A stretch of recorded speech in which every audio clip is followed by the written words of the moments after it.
What's going on, everyone? Welcome back to DM in the PM. My name's Tom Quinn, resident Dungeon Master here at Modern Myth, and I've got a very special guest today, the author of the gritty Western RPG Cowpunchers, as well as the new release, Atomic Punk 2160, among others.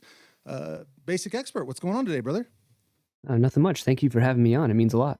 Oh, absolutely, man. Thank you for taking the time to sit down, and hopefully we're going to attack some, I think there's something of a divide, a chasm, a wall that tends to crop up in conversations between kind of modernity and the 5th edition space and the OSR space. And as someone who has leapt that chasm, I thought you would be a great perspective to have on to talk about kind of, I guess, some of the differences, some of the similarities, and ultimately kind of why you opted to land in the OSR versus 5th edition. So for starters, can you just kind of give me a sense of your entry point into the hobby and kind of what that journey was like to ultimately land where you did? Sure. So I started in the most hated edition of D&D, so 4th edition. So I started like right around when it was kind of, I don't know if it was ever big, but it was the version of D&D at the time. It was one of those things where you go to the store and you're like, I want to play D&D, and so you don't really know, and that's what's on the shelf. So you go and pick it up, and that's what you're playing. And I had a lot of fun with that one, though. It's obviously very different from both previous versions of D&D and 5th edition as well, but lots of late night fun playing that game for years. And when 5th edition came out, I made the switch because I started to kind of grow weary of 4th, especially with a high power creep, and didn't feel like a role-playing game in a lot of respects as well. So 5th edition felt really good. Ran that for a good long time, had multiple long-running campaigns in that. And just sort of started feeling kind of that DM burnout in 5e, and started looking for something different. A buddy of mine has been a long-time gamer. He's been playing longer than me. He's a player in a lot of my games. He was playing, rules cyclopedia here and stuff like that back in the day. And so he was like, you should check out OSR. I think he wanted me to run an OSR game as part of his. Players have a habit of doing that. They have a way of getting you on the hook. Yeah. So he pointed me in the good direction of some of them, and so I picked up a couple games. I picked up Basic Fantasy and White Box, fantastic medieval adventure game, and from there it was just a collecting of both older editions like this and clones and lots of other types of games too. So that's kind of, I guess, the Cliff Notes version of how I got to this point. Cool, man. Cool. I mean, I can appreciate your sentiments on 4th edition because that was my return to the hobby. I had a big hiatus coming off of Advanced D&D 2nd edition, and then had a big gap and came back and literally verbatim what you were saying about just walk into the store and go, that's what's on the shelf. That's what's new. And I was floored by how different it was from prior editions. And just like you, I think 5th edition was such a return, at least in some senses, some of the important senses, to what I had enjoyed about earlier editions. So I can definitely appreciate your 4th edition perspective. And to be fair, even we on the channel will have a habit of ragging on 4E every now and then. We ran a 1 to 20 in 4E, so we can't exactly burn it to the ground. But so you talked a little bit about DM burnout, and I think I've heard, in fact, on your own channel, talking about some of your experience running that system, and talk with me a little bit about, I guess, why were you finding a sense of burnout on the 5th edition space that presumably you are not experiencing in the OSR? I'm guessing that's one of the big reasons you stayed. Yeah. It's a couple different things. I think it's a couple different things. So first of all, I think 5e is deceptively crunchy. Okay. Sorry if you can hear my daughter screaming back here. Oh, that's all right, man. Like I said, I've got twins. I've got 2 floors separating me, but I know how that goes. She wanted to show me her tractor. Oh, well, you gotta make time for the important things, man. Don't let me stop you. It's all good. What was I at? So 5e is kind of deceptively crunchy, and I think in a lot of ways there's some elegant simplicity to it because everything kind of links together in 5e, you know. And it seems like a deceptively simple system, but still screaming. Uh, but but as you start running it, you start realizing like I'm keeping track of a lot of things. A lot of these monsters can do a ton of different things, but then the players still end up killing all of them. And then with relative ease a lot of the time, and you're Right, like, well, what am I doing? And I think I had trouble challenging my players in the 5th edition system, because I think it's a given that characters in 5e are far more powerful than like a level 1 5e character is like a level 3 or 4, maybe 5 OSR character. Yeah, I generally try to equate like a 3 or 4. I think that's a pretty safe comparison. Yeah. So I mean, they're already starting out like pretty heroic, right, in comparison to old school gaming.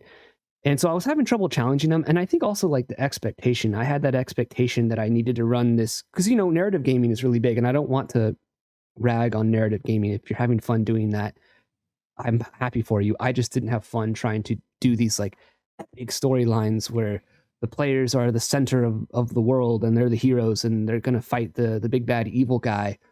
I just maybe I'm just not a good DM in that kind of game, I guess. Right. So, well, I think to that point, and something I'd love to hear you talk, aim your sights at a little bit is I really do think it's a different because I would echo a lot of what you're saying, and it's interesting because I was telling you before we started recording, I tend to I'll be listening to one of your streams or some of your content, and a huge amount of the sentiments that you express, I'll find myself nodding my head, and yet I'm still on this 5e side, and I have actually found something similar going back. I've found that my skill set is just better attuned to running that style game. And that could just be a comfort level thing. That could just be, but I appreciate that you touched on it because I really do think they're two different skill sets between, delivering those two different experiences. The same guy doesn't transfer those skills laterally necessarily. So I can definitely appreciate that position. and I think to run that kind of game, you really, and I've mentioned this in some of my videos, you really have to have like 100% player buy-in on everything, right? So if you want to run that hardcore narrative game where like the players are the heroes, they're going to save the world, you need to have them 100% into the world and into what you're doing. And sometimes that's hard to do. I just couldn't necessarily do that. And I found that I could get the players invested in the world when I ran a more sandbox style game where there's no it's more like, I guess, sword and sorcery, Conan the Barbarian than Lord of the Rings. Yeah. And I love Tolkien. I love Lord of the Rings, but that Conan the Barbarian or Crawford and Gray Mouser style, like Fritz Leiber style or Michael Moorcock style story is adventure is easier for me to run than that epic grand sweeping adventure. And with a 2-year-old, it's a lot easier to prep that kind of adventure as well. Right. You know?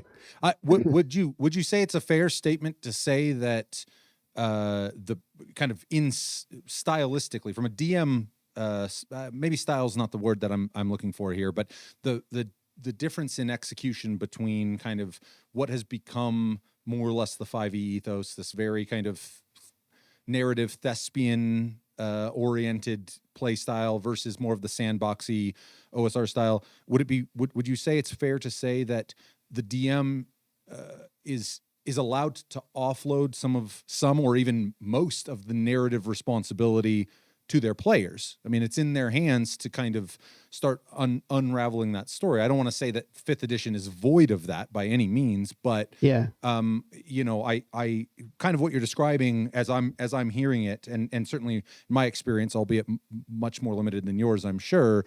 That was my sense is, you know, I could kind of show up at the table and go, here you go, make something with this, instead of, hey, look at this thing I made for you. in the fifth edition space, by way of set pieces and what have you. Yeah, you kind of are. You kind of got to know your players. Like I game with my friends. Like everyone I game with is my friend, and I know their tastes. They know mine. So that helps a lot. Again, Yeah. that's the player buy-in, right? I think no matter what you're doing, you need that player buy-in. If you're whatever you're doing to be successful at the table, you need to have that player buy-in. But I do find that so this is how I typically run a game. Like, I have lots of tables and charts, and I'm rolling on them to construct like how's this, and like that's part of why I like the OSR, right? Is like reaction rolls for NPCs. Like I can make up an NPC on the spot and then do a reaction roll as to how they're going to respond to the players, and that gives me a jumping off point as to how to role play that NPC, and then the players kind of bounce off that.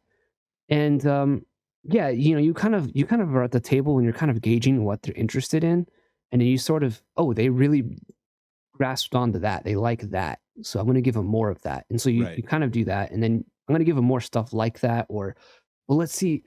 I'm going to throw, I kind of view it as like fishing. You're kind of throwing out a wide net of like plot hooks that are not, I don't really well define them, right? Like they're not, it's just like that village is being attacked by goblins. The princess has been kidnapped by some black winged creature. People are disappearing in this village over here. Nobody knows why. Like just little things like that. I don't have them fleshed out, but there are these options that the players have. They pick one, and then I'm like, okay, now it's time to like flesh that out, figure out what is involved with that, and then run with it. But the players buy in, I think, because they made that choice. They got to Right. choose where they wanted to go. They wanted to go to the village and figure out why villagers are disappearing, and so they're going to be more invested in trying to solve that problem. Which makes my job easier because, they're going to roughly probably enjoy whatever I give them, as long as it's not absolutely terrible, because Right. they've already bought into it. Right. If that Right. makes sense. Oh, 100%. Yeah. Now, with regard to, I guess, with regard to that DM style, do you feel that fundamentally that system reinforced? I mean, do you like, I guess I will put to you a question. If you were to sit down and player expectation be damned in the fifth edition space, or let's say you even sat down with a group of players who fully understood that what you are going to run is fifth edition as an OSR DM, where you're not delivering, what has largely been painted by actual plays, what has largely been painted by, and to some extent, I think just kind of the general, the certain mechanical elements that you've already touched on with regard to character creation and character potency. Do you find that there is actually a hard systemic barrier to running an OSR style campaign as a DM in the fifth edition, or is it just the player base that also enjoys that style of playing happens to also be in the OSR? So I guess, is it more system reinforced or more people reinforced, that play style? I don't know. That's like a chicken or the egg question, I think, because, like it's hard to kill a 5e player character, right? Like, Right. You almost have to like really try, and then you feel bad. So, whereas in the OSR, like I've killed quite a few characters, and but not on purpose. Like it's just it happens, right? Yeah. It happens more frequently. You're dead at 0.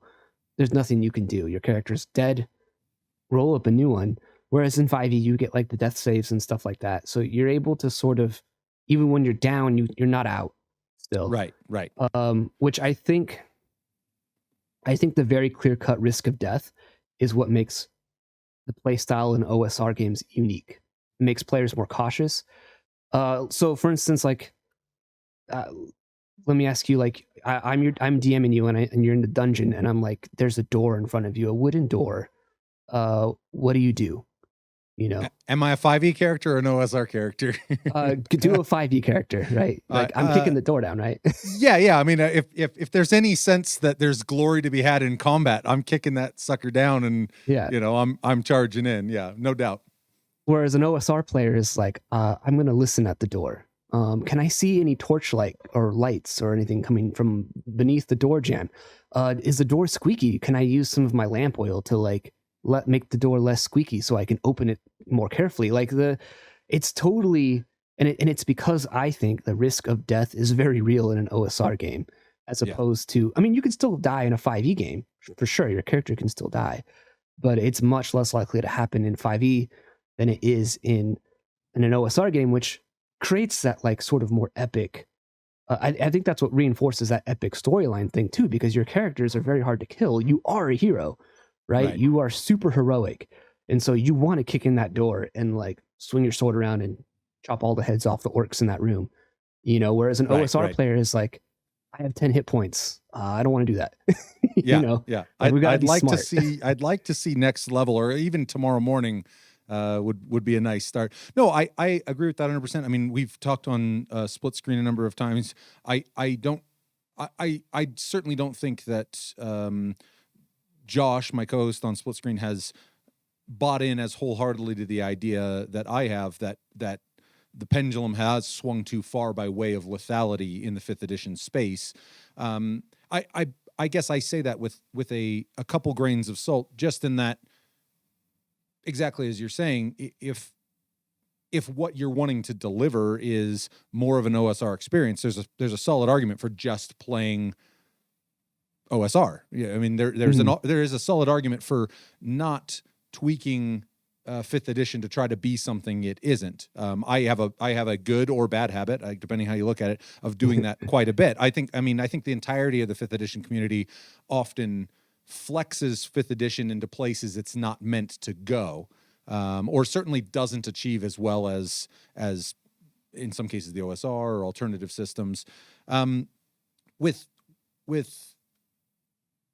kind of with that in mind, I guess, and this ties into one of your other publications, because like I said, I've been very vocal about wanting to resharpen 5th edition's teeth a little bit. In fact, I tend to do that through some of my own homebrews and stuff. But you also have a publication, and forgive me if I'm misremembering the title, but I believe it was Crypts and Serpents. Yeah, that was one of the first things I really tried to do, and it was my attempt to fix 5e. But that was when I kind of was like, I was already in the OSR at that point, but I wanted to see, like, could I OSRify 5e? Right. And it was really hard. I realized 5e is one of those systems where there's certain parts of it that you can't take out, that you can't change, because then it breaks everything. As I said earlier, a lot of 5e is interlinked together. Mm-hmm. And so if you remove one of those key links, like, everything else breaks down. So for instance, monster hit points, like in BX, in like Rule Cyclopedia, Beckme, all monsters have eight D8 hit die, right? And so 4 hit die creature, you roll 4 hit dice. That's how many hit points that creature has. Right. Whereas like 5e, it's like this creature has, this is a big creature that has 20 d20s plus 50, right? And so how do you convert that? Like, how do you fix that hit point sponge problem that adds to that like epic battle aspect that 5e is able to do? Right. But like OSR doesn't do that. How do you fix that? Like, so I tried to remove that and it didn't work. And there's a couple different ways. Like, you remove, like I said, you remove a link like that out and it won't work. you can't fix that part, because that's just so like, there's some things that are just integrated in there that aren't going to move. So, well, that kind of, I wanted to pick at that a little bit, only because, like I said, I think even the regular game that I run in 5th edition, it's hard to call it in some cases 5th edition, because there are aspects of it that I change. Kind of, I think, to a similar. I remember when I first found that document that you had made, the Crypts and Serpents, that it also spoke to, I think, some of my feelings, and I think probably a lot of people's feelings who have come from earlier editions or who have found the hobby through the OSR. Until you have the point of contrast, it's hard to say that that there's anything wrong with the 5th edition system. I mean, it's wildly popular by numbers, but if kind of like you're saying, these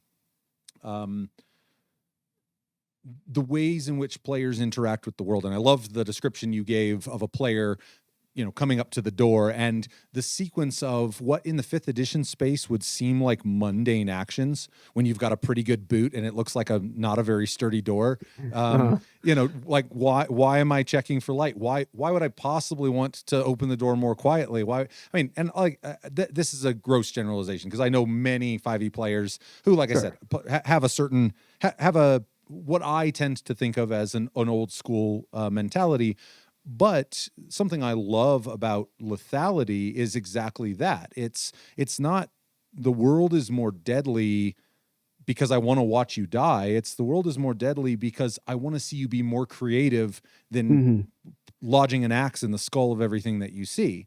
And I think you outlined really effectively in your door example, how lethality shapes player interactions with the world. And that might take you 3, 4, 5 characters before you really truly understand, that you need to think about the world differently in that space. And that's an aspect of exploration. And in fact, I was hoping maybe you could talk a little bit about exploration.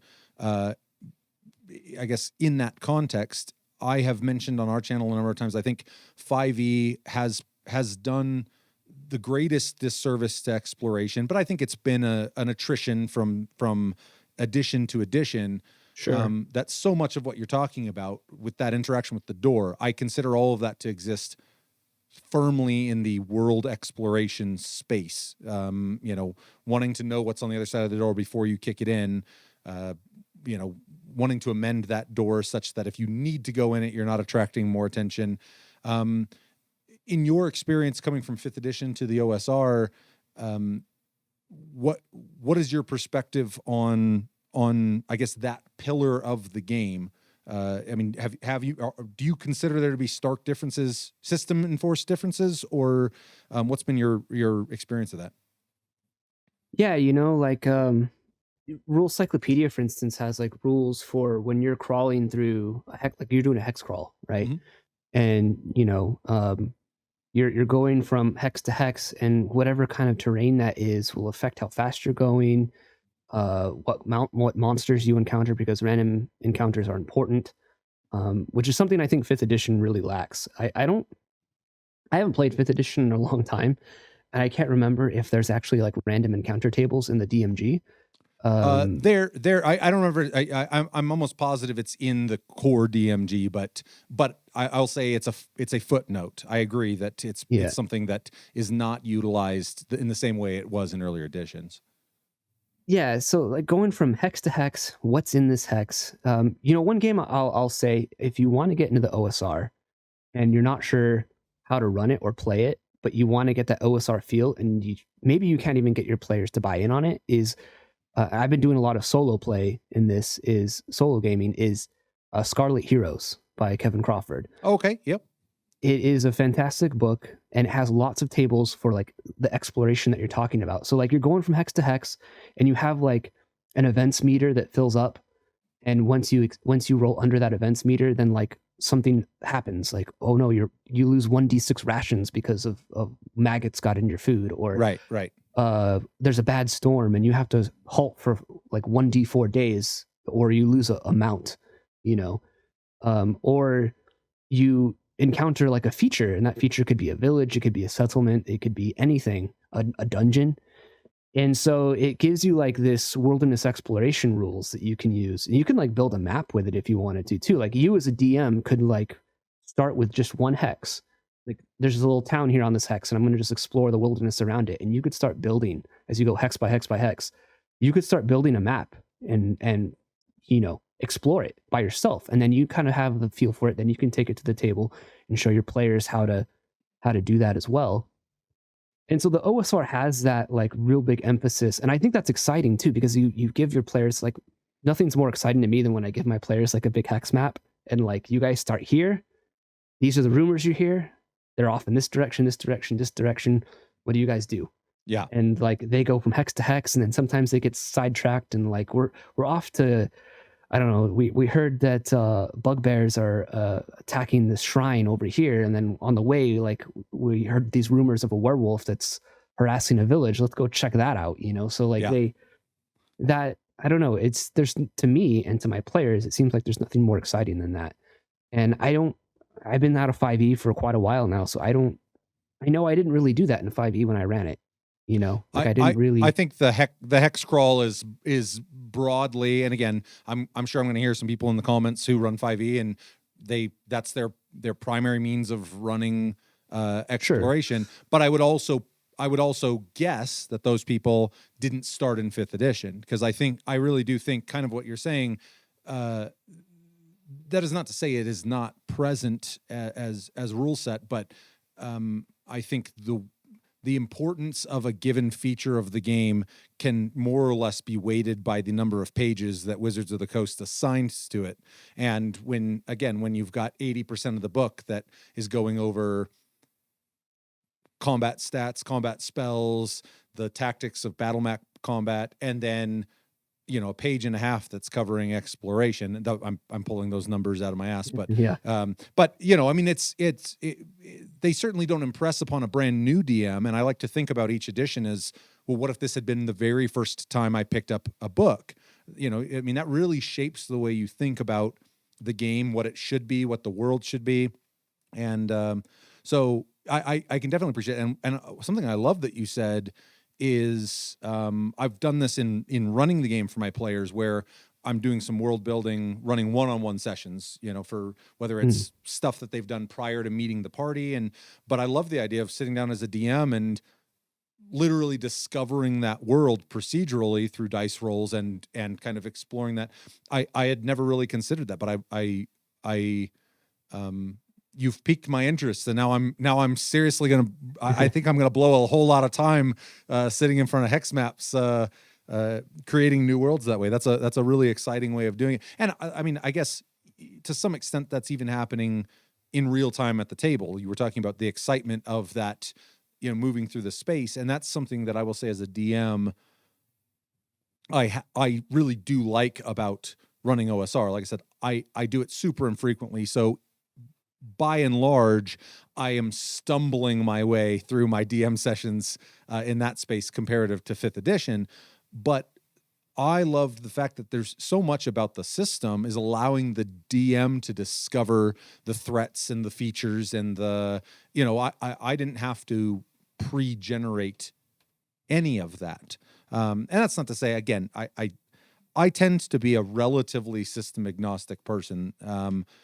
There's nothing that would stop me from doing that in my 5th edition game, but it's right there. It's in your face when you're most of my experience in the OSR space is in old school essentials, and I have no idea. I'm guessing Blades in the Dark probably doesn't count as OSR per se. It's kind of its own thing, but but it's it's front and center as opposed to a footnote in a 300-page document. So no, I think that's really cool. I want to pivot a little bit. Certainly, like I said, don't let me derail any thoughts that you had with regard to some of those differences. But I did want to just kind of reframe the conversation a little bit towards if now this portion of the conversation we were talking with someone who either is entering the hobby totally green, has no experience with TTRPGs, or who is maybe in the 5th edition and expressing some of the similar sentiments that you had about maybe there's this itch that they can't quite put their finger on, but they want to scratch it, and they kind of are exploring the options to do that. What would you say? I guess what would you say to someone who is thoroughly in the 5th edition space? Maybe they're really finding enjoyment there. Maybe they're starting to kind of look for a new main squeeze. As to why should they consider crossing that barrier? It seems that there's not insubstantial resistance to that idea for a lot of players. I think that's why 5th edition gets contorted in weird ways so that you can run. I'm running it's hard to call it 5th edition, but I'm running a sci-fi horror game that is the backbone of fifth edition, fully knowing that fifth edition is not a great system for running horror. But give me your thoughts on like what would be your elevator pitch to someone who might be a potential OSR lifer.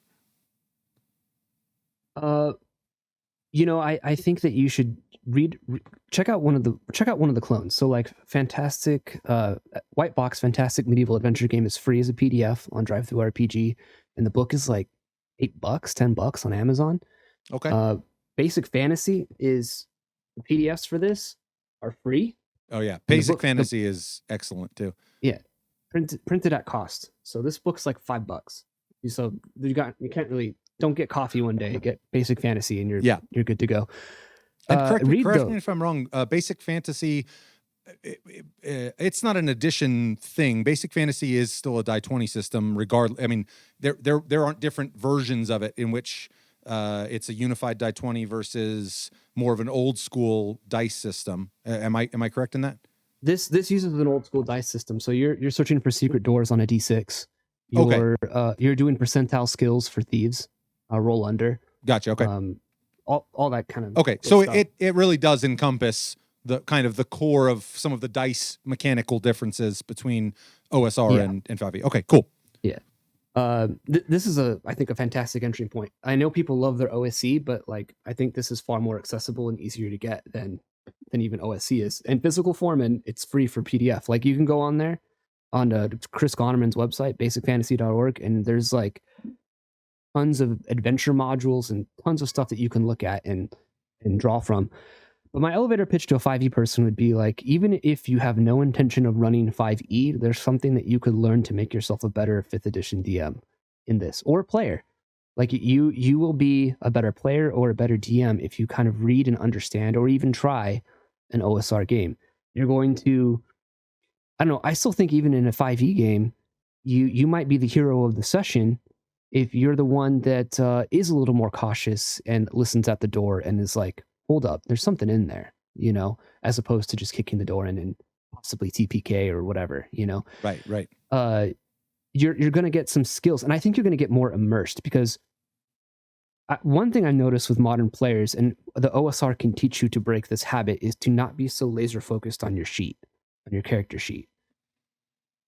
So many modern players are like, they won't do something because their sheet doesn't say they can, right? So like, I love that. I think that is phenomenal advice for any. I mean, regardless of what system that you're in. That's, yeah. Don't let me interrupt you. Keep rolling, but I love that. So like, don't let the sheet dictate what you can and can't do. Like, I don't know, Conan the Barbarian. Like, what class was he? Like, in Tower of the Elephant, he's a thief, but like in other stories, he's a fighter, right? Or he's a barbarian. So like that's something to look at in old school. Like OD&D originally didn't have a thief class, which is crazy to think about. Right. So, like, and there's grognards playing 1974 version of OD&D, still not using thieves to this day. Right. And they're just fine. So they're not, and it's because they're not limited by their character sheet. And the OSR teaches you that. The OSR teaches you to play games in a player skill way rather than a character skill way. And I think that is an invaluable, no matter what system you're playing, that's an invaluable mode of play to learn how to do. You're actually role playing at that point. Right, right. 100%. I think I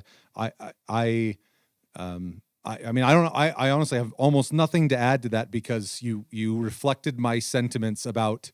Again, I mean, even if when I'm talking with my 5th edition players who I know that they thoroughly enjoy 5th edition, they have no desire to go anywhere else.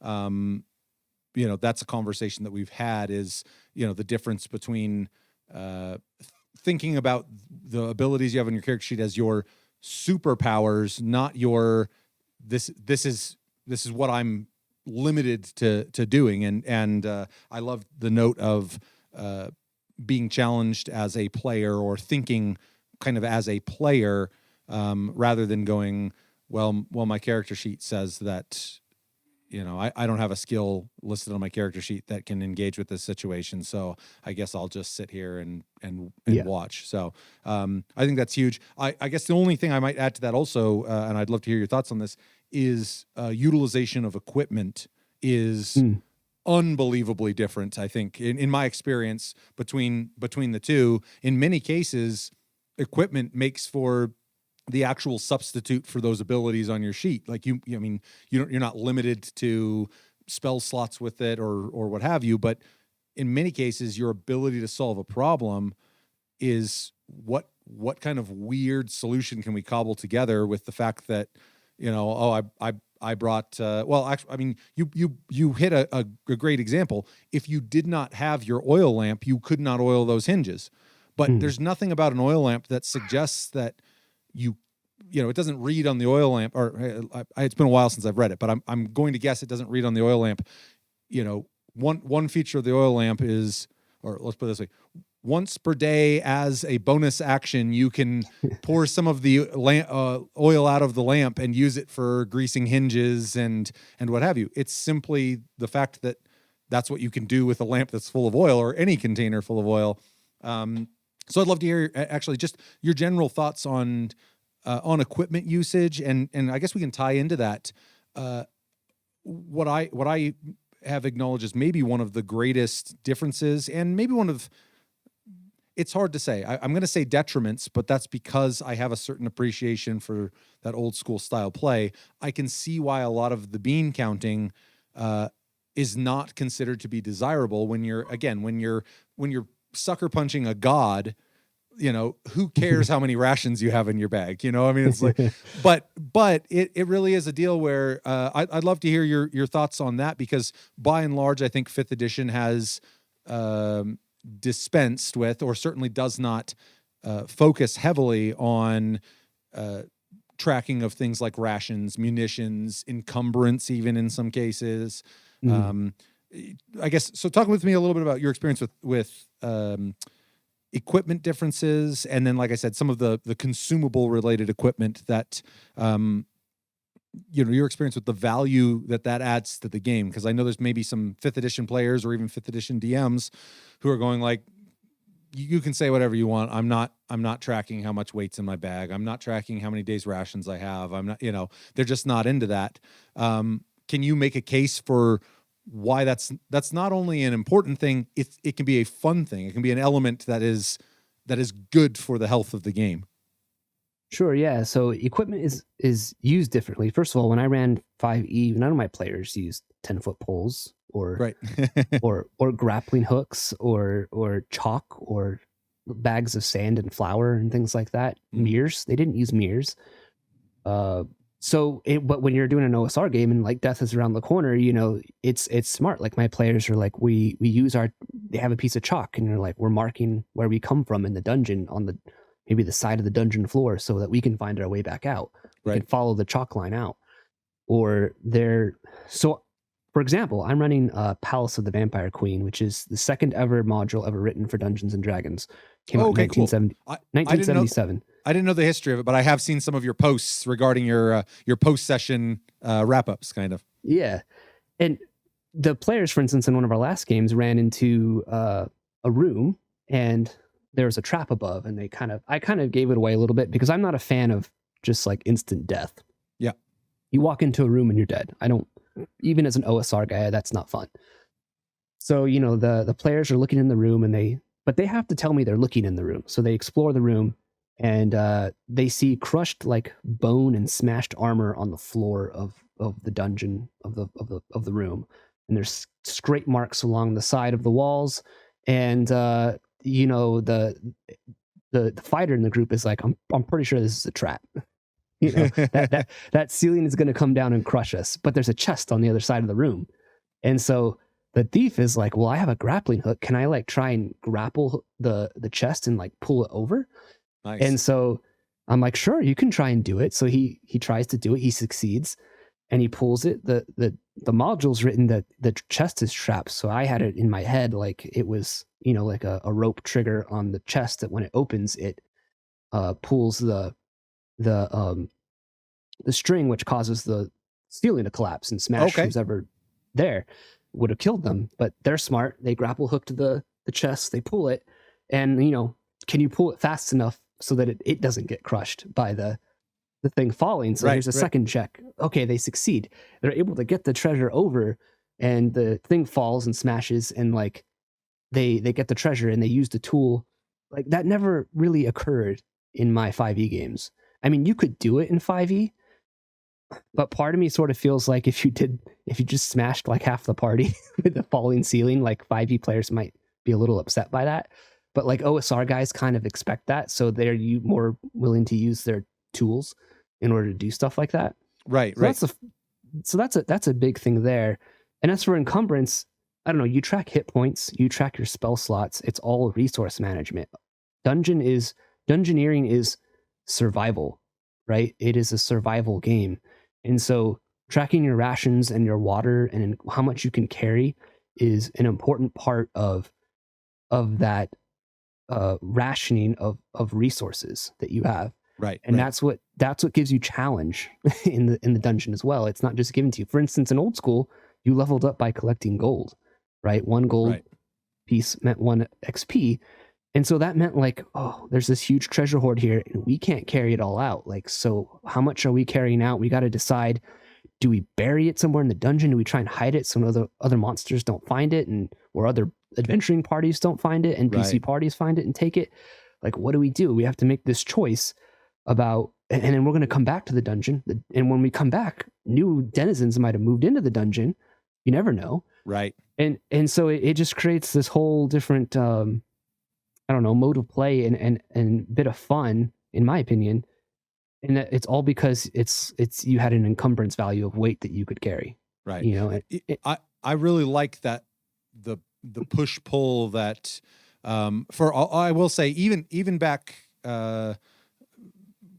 pre 5th edition, for a long time I will say I was not a fanboy of the gold for experience. That system, the elegance of that design has grown on me tremendously as I've gotten older, with regard to the incentive structure that it sets up, and kind of exactly like you lined out is, that push pull between, well, if I leave some valuable adventuring gear here, valuable as in could save our lives, not valuable as in cost a lot of money, to haul additional treasure out of the dungeon. There's a really cool push pull there.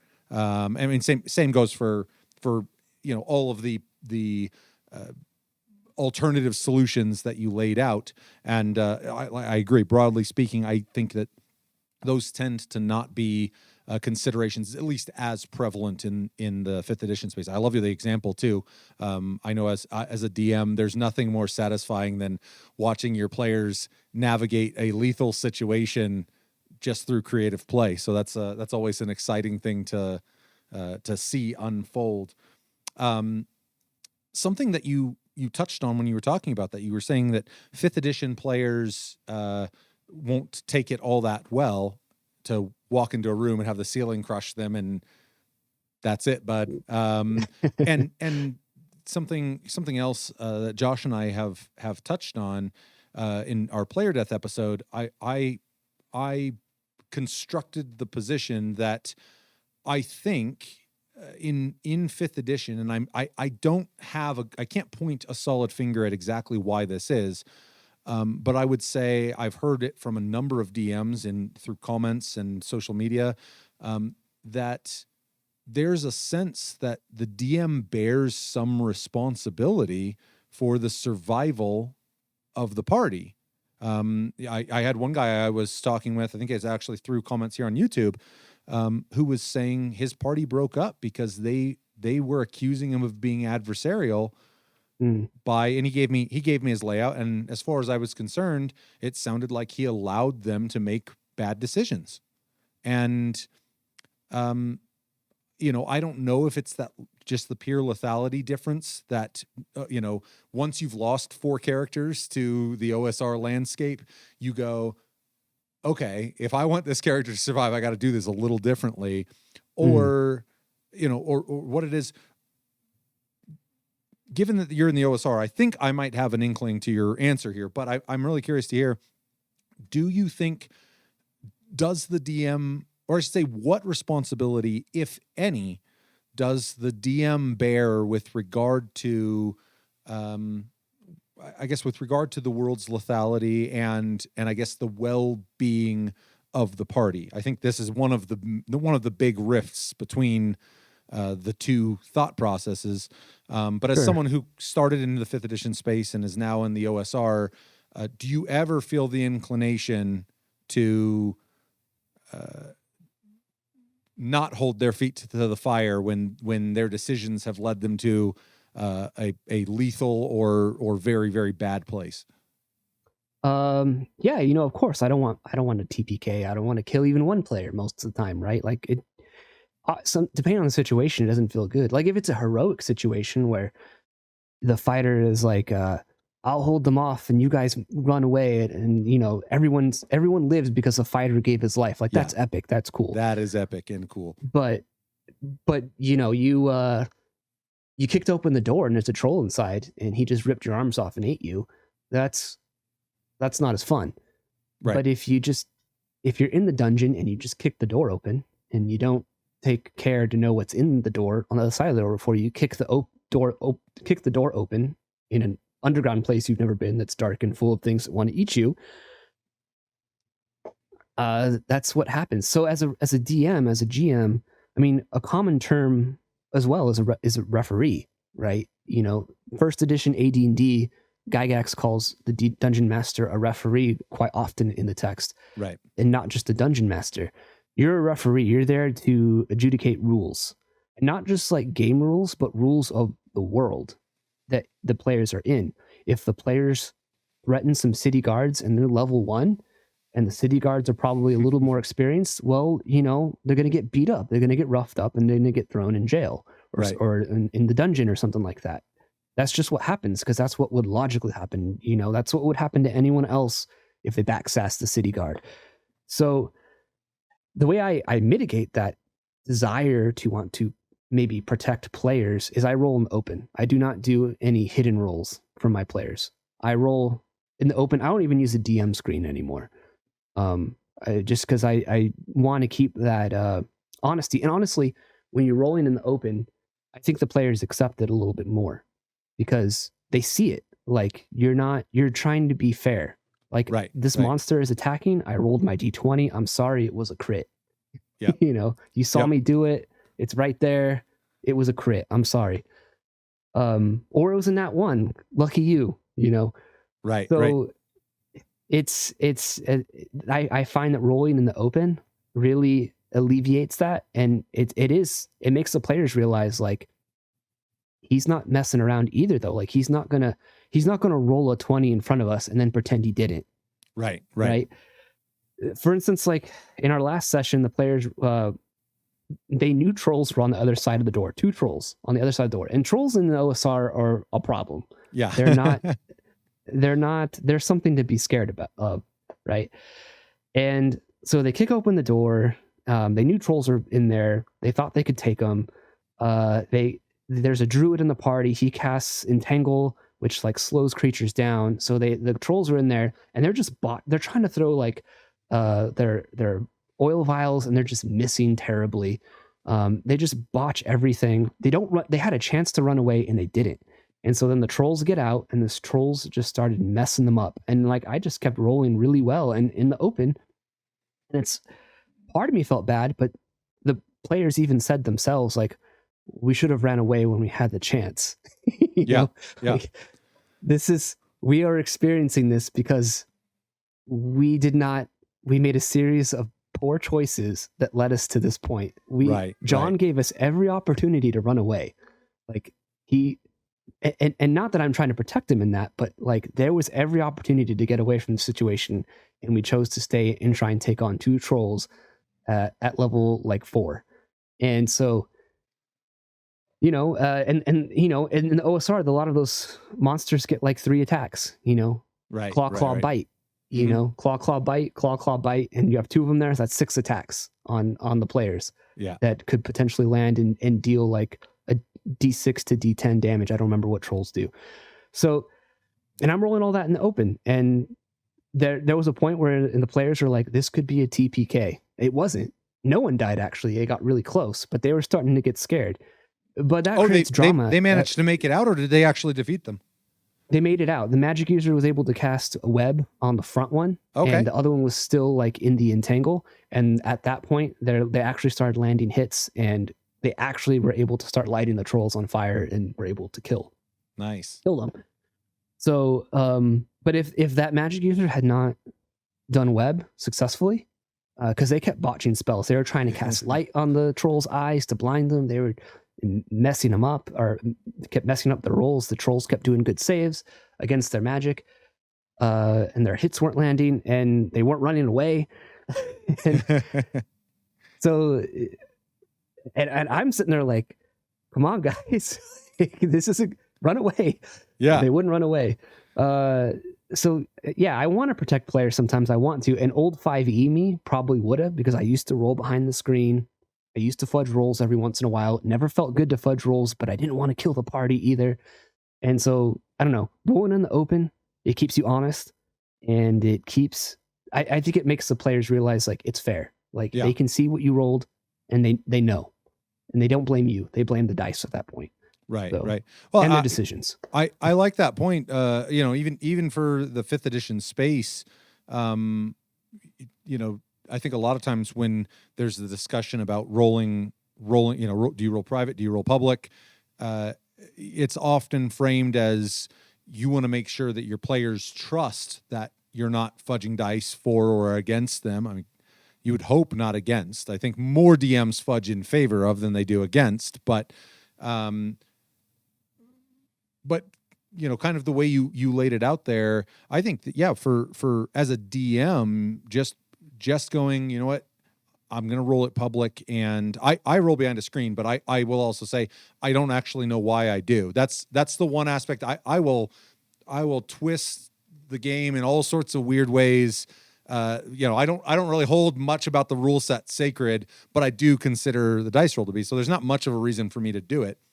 But you bring up a great point, is any temptation you might have as a DM to go, man, they fought their hearts out, and I really hope they get out of this, but it's just not going to happen. You know, that can be a tough thing to fight off on your own, just, you know, as a DM. Moreover, if you are feeling any sense of wanting to insulate your campaign setting, your world, your narrative, I mean, you add on top of that all of those things that I think certainly come up in the conversation of fudging rolls, is not only do you have the players, you know, your DMs may be concerned about their players, but I think you have some particularly egregious examples of DMs who really just want to get to the end of their story. So they'll remove all of the players' agency of death, such that you can just get there one way or another. Kind of the epitome of failing forward in the, you know, in that regard. Like I said, I don't want to, if you've got more to say, but on really anything that we've touched on, anything in the topic, but I also do want to make sure that we have a little bit of time to pivot and talk a little bit about, I would assume Atomic Punk, but certainly any of your publications. I know you're also working on a revised edition of Cowpunchers. Yes, I am. Or I say Cowpuncher, not plural, correct?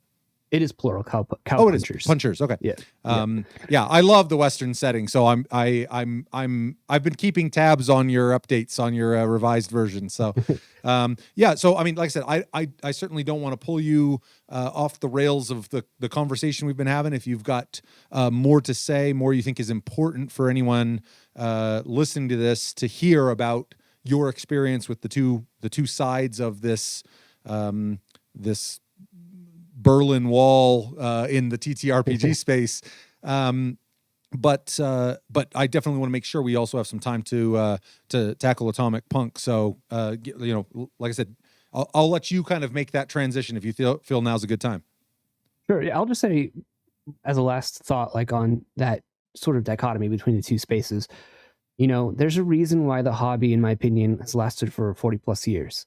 And it's because of like these game design choices that had existed from OD&D up until 2nd edition. And obviously 3.5 was when I think the radical changes started happening Right. as far as like flavor and vibe of what the game was.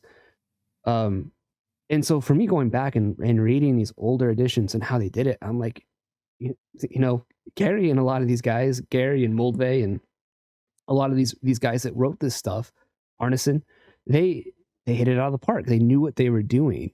And yes, the prose might be a little hard to understand in some of the older texts. I don't blame them because no one had really done this before. How do you write a rule book for a role playing game? No one had ever Right. done There was that. no example to work from. Yeah. Yeah. So it's a little clunky to read. It's a little hard. Thankfully, there's clones. You know, if you want to get Osric. Osric is free if you want to try and understand first edition AD&D. It makes some changes. You don't have weapon speed and all that kind of stuff in it, but otherwise it's a playable first edition homage or clone, or get for Golden Glory if you're interested in second edition. I think the PDF for that is free.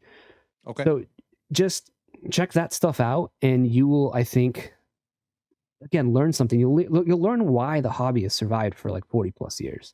Very cool. Very cool. And if you don't mind, I might ask you to, I mean, you've mentioned a number of publications here, but I might ask you to shoot me over a list of, like, if someone listening to this right now goes, where do I start? And frankly, I don't think they're wrong to say the OSR has exploded. I mean, there are so many contributors now in that space, which, is a great thing for the OSR space, but that also means that I can see players being dissuaded by going, there's 20 books in front of me. Like, which one is actually worth my time?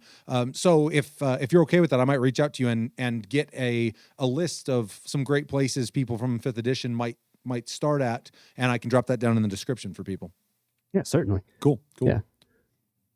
I mean, I guess I on that note, if and like I said, doesn't have to be limited to Atomic Punk, but I'd love to hear some of your thoughts about that system. I've had a chance to read through that. In fact, we featured it on our first episode of Mythmakers. So anyone who hasn't checked that out, it's definitely worth a watch. But talk with me a little bit about why the setting, why obviously there's the world is yours when you're creating your own system. You can make it anything you want. What went into some of the design decisions of Atomic Punk, and I guess start by outlining exactly what Atomic Punk is for us. So yeah, Atomic Punk is like great value brand Fallout at the table. You're not doing it justice, man. There's no great value brand there. I've read through it. No, I loved the original 2 Fallout. I mean, I loved Fallout 3 as well, but obviously a major departure from the originals. Yeah. And I thought it was teeming with original Fallout vibes. So ditch the great value. Don't listen to what he's saying. There's no great value there. I appreciate it. Yeah. So it's BX under the hood. So basic expert rules under the hood, which is like a simplified version. So D&D editions are like super confusing, especially older ones. You got OD&D, AD&D, BX, and you have different versions of BX. BECME, Rule Cyclopedia. It's a mess, but it's BX essentially under the hood with a modified skill system over it because BX didn't really have a skill system in it. Gotcha. And, okay. If it did, it was like a roll under your tribute sort of thing, which might be totally bonkers to people modern sphere of taking a D20 and trying to roll under your tribute score to be successful. Right. But I took BX and changed it and added guns and tried to make it a little more. So it's interesting the way I tried to balance it. I play tested it a lot, and I think I relatively succeeded at it. And people can decide if they check it out. Is your player character is a little stronger in some respects. Like he's going to hit stuff a little bit more because skills. So for instance, there's small guns skill, and you can add, if you're skilled in that, you can add that bonus if it's like a +2 or something like that to your attack roll in order to hit. But also like your armor can break. I added a breakage die. So like your light armor will break on a 1 on a D6. And if you get hit and you roll your D6 and it goes, you don't roll the 1, well, it's increased by 2. So next time you get hit, it'll break on a 1 and 2 on a D6. And It keeps going up like that until your armor breaks, and then its AC bonus is halved pretty much. There's firearms, and the firearms have different effects. Like traditional firearms have penetration and bleed out effects and things like that. Like firearms are deadly. Like you get shot, it's not a good day. Yeah. So, and then like plasma and laser weapons do different things as well. And so I just try to take like that basic BX rule set and try and hack it to a sci-fi post-apocalyptic atomic punk genre style of game. And I don't know. I've had fun running it. I like making games that I would want to play. Yeah. You know, that you like. You sounds like you homebrew. Like that's like what we do, right? Like we want to just make that perfect game the way we want to take a game and hack it to be what we want it to be.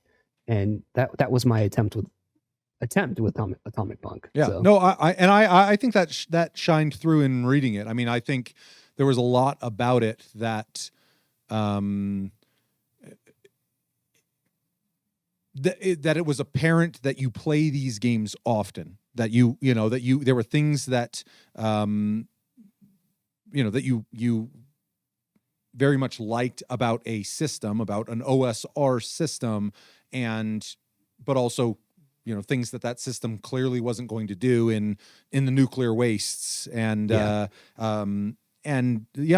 thought that was very apparent in terms of. I think it always shows when someone is creating some piece of content that is created because first and foremost they'd be excited to use it when they're done, and it just so happens that it's something that they are able to offer to the public. So I definitely, like I said, I really enjoyed reading it. Something that I mentioned this in Myth Makers, and it's also something it's not new to the OSR space, but it's for the people in the modern sphere. In the modern sphere, the character creation process is more or less design process from the ground up. You might even fully conceptualize your character before you've rolled a single stat or point bot or however people choose to do it. But the rolling down the line aspect of OSR, which I do actually think is, one of the tap roots of the differences. But I really liked the, in Atomic Punk, the racial scarcity that existed just by nature of, some of the relatively high, I think the robot probably had the steepest barrier to entry by way of your attributes. And that's something I really like in them. I love the idea about playing through 4 or 5 times, rolling up character after character, hoping at some point I'm going to have the right combination of stats that I can play that robot. And I may come to find like, oh man, I shouldn't have been the robot. I like being a human a lot better or whatever, but it's not your choice. And I think there's something to be said for replayability in that procedural nature of character generation.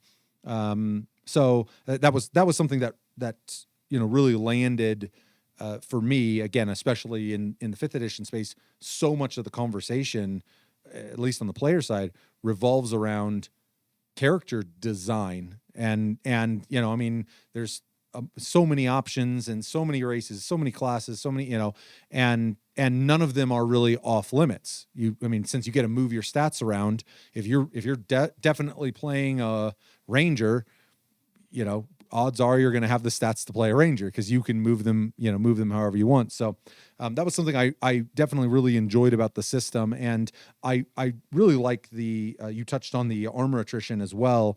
The flavor that lent along with radiation as a general feature of the game, that there was a sense of being, again, true to the OSR, a certain sense of, I'm just surviving out here. At some point, this crap that I'm wearing that I've hobbled together is going to fall apart because I'm treating it like shit by getting shot at and, diving behind cover and God help me, I have to drink the water that I find here and, endure.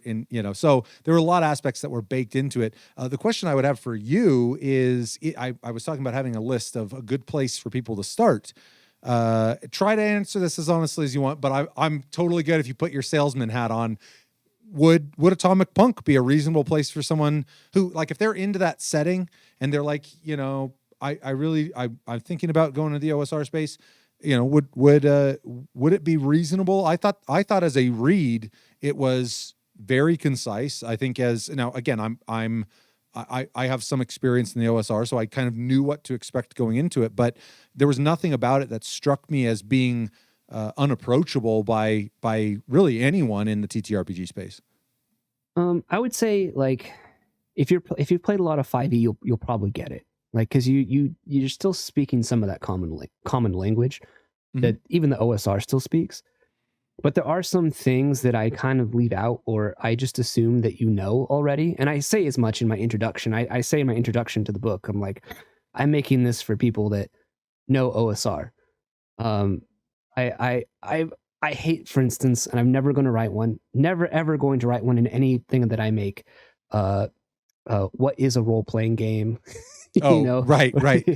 Like, none of that stuff is going to be in anything that I make. I'm kind of assuming, like, if you found your way to the stuff that I've made, like, you're already kind of knee deep in the hobby, and you kind of know, right, like, a thing or two about roll and nerd rocks. So, it might be there might be some things that are missing, and I would say you could supplement it with, like, basic fantasy or the OSE.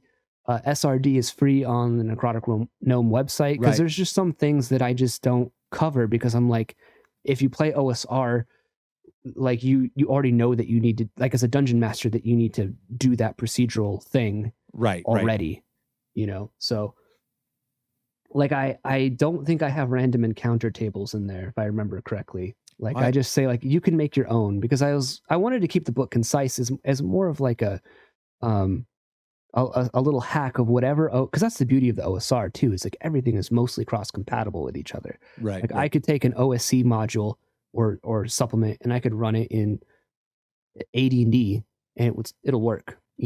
I could take an AD&D module and run it in basic fantasy. I've done it. So, like, you could take Atomic Punk and run it in with any other kind of OSR system out there that you want, and it will work. So that was a long way of me saying, because I want to be honest with people, and if they buy it, I want them to be happy with it. That it might be a little intermediate, and there's probably going to be some missing pieces in there that I'm just assuming that you know. And if you don't have any of that context, you might be a little confused. Gotcha. So, no, I think that's a very fair assessment, and as you pointed out, there's some very solid free resources that could fill those gaps if someone decided that they were going to take the plunge and get into the OSR space and get into the nuclear wasteland OSR space. It wouldn't take much to fill those gaps. So, well, very cool, man. Final thought, anything? Like I said, I know you're kind of working on a revised version of Cowpunchers, but we round all these episodes out with just giving the guests the reins. And if there's anything your mind's been crunching on or you've been working on that you would want any of our viewers to know, now's the time. And if Atomic Punk was it, no skin off my teeth, but I always like to give you a chance to say your piece. Sure, yeah. So I'm working on Cowpunchers. So originally Cowpunchers is like a $3.50 PDF. I think the physical copy is like $10 of like a 25-page. It's extremely rules light. It's not OSR. It's a dice pool success fail system. Right, it's a D6 dice pool system, right? Yeah. Yeah. It's my own little hodgepodge influenced by like a lot of different games of that nature. Yeah. Because dice pools aren't anything new, but I love the OSR, but I'm also of the mind that, like, you shouldn't shove everything into the same system over and over again. It doesn't always. Sometimes you got to make stuff from scratch. Sometimes a different system works better. Yeah, 100%. So as I was making Cowpunchers, I was originally trying to do OSR, and I'm like, this isn't working. At least I can't get it to work. I need to make my own system. So that's what I did, because I wanted to run a Western, like a spaghetti Western, or just like a historical Western game.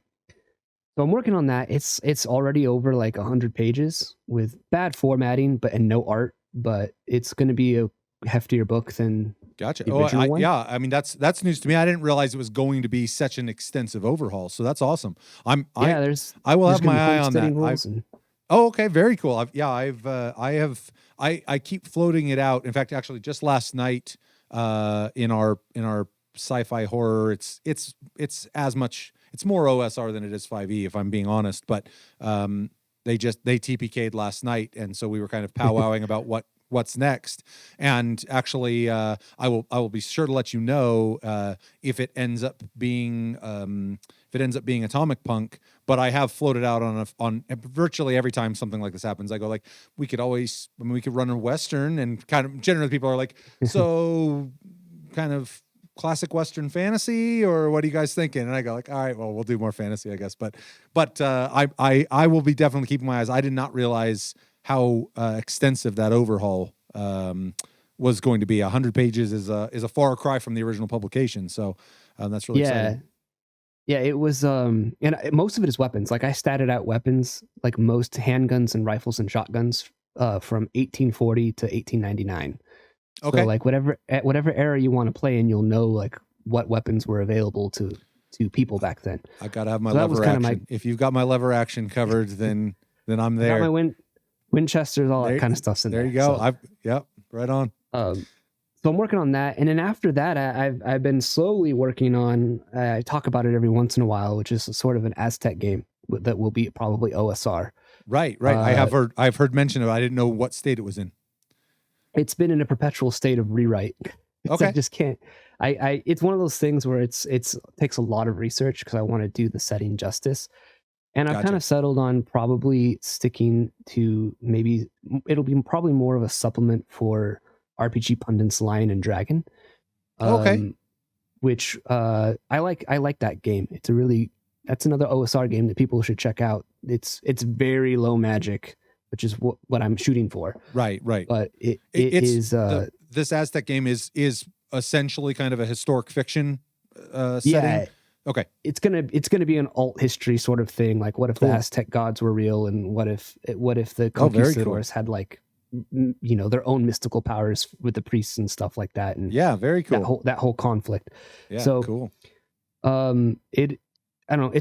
When I first looked at that setting, I was like, this would be a fantastic low magic sword and sorcery sort of grimdark setting. Yeah. And that's my goal with it. So it's just a matter of finishing it. But I want to finish Cowpunchers first before I do that. So very cool. Well, you've got my interest peaked on both of them. I'm hoping that some of the people listening right now are equally enthusiastic about both those settings. Like I said, I've heard mention of the Aztec project that you're working on, but now that I've gotten it from the horse's mouth and been able to get a sense of kind of where your headspace is at on it, that's definitely going to be an exciting setting. So.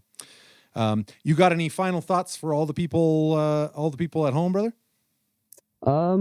Yeah, I think it's just, there's probably a lot in common, or a lot of things that modern gamers could learn from OSR people, and OSR people could learn from modern gamers as well. That 5e has been a great success, and there's no doubt about it.